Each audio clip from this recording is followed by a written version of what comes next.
Pember a dit en parlant de la puissance de l'air que cela signifiait une atmosphère chargée et impénétrable, montrant par là que la région autour de notre planète est composée de cette atmosphère chargée et impénétrable sous la domination du prince de la puissance de l'air.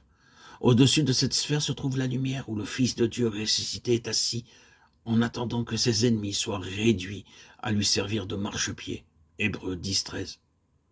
Quand vous priez, oh, si tu ouvrais les cieux, si tu descendais, Ésaïe 64, 1, vous priez Dieu de descendre à travers cette atmosphère chargée et impénétrable. Et par votre prière, vous lui frayez un chemin. Il a besoin d'un lieu ici-bas. Il peut ouvrir les cieux, il peut déchirer cette terre épais et opaque en réponse à nos prières et descendre en puissance merveilleuse parmi son peuple. Quand notre esprit descend dans ce brouillard, nous pouvons reconnaître que nous avons été attirés sur le terrain de l'ennemi. Quand notre esprit est en communion ininterrompue avec Christ, nous savons ce qu'il nous demande de faire. Le Saint-Esprit demeure dans notre esprit. Si nous vivons dans un calme profond avec lui, nous arrivons à discerner les mouvements les plus doux de cet esprit.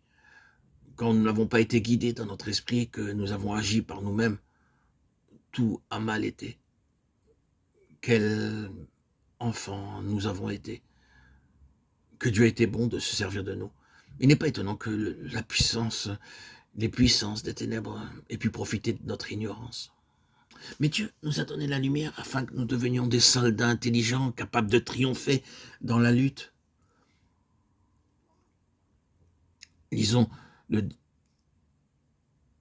verset 18, c'est le point culminant de tout le passage, l'âme agressive du combattant. Faisant en tout temps par l'esprit toutes sortes de prières et de supplications. Paul ne dit pas à genoux, à haute voix, il ne dit pas seulement, mais il dit par l'esprit, en tout temps. C'est-à-dire des prières incessantes dans votre esprit. Si vous priez continuellement dans votre esprit, vous tiendrez l'ennemi en échec. Si vous ne priez pas, vous le laissez entrer. Dans cette guerre, il faut toujours maintenir la victoire par la prière. Il devrait toujours émaner de nous un souffle, un courant de prière provenant de notre esprit, où le Saint-Esprit habite. C'est ainsi que nous pourrons toujours être agressifs, que la prière s'arrête et vous vous apercevrez que l'ennemi vous encerclera de toutes parts. Pensez ce que nous pourrions accomplir si partout, toujours, nous allions avec cette prière incessante et agressive. Et pour qui devons-nous prier aussi? Pour tous les saints.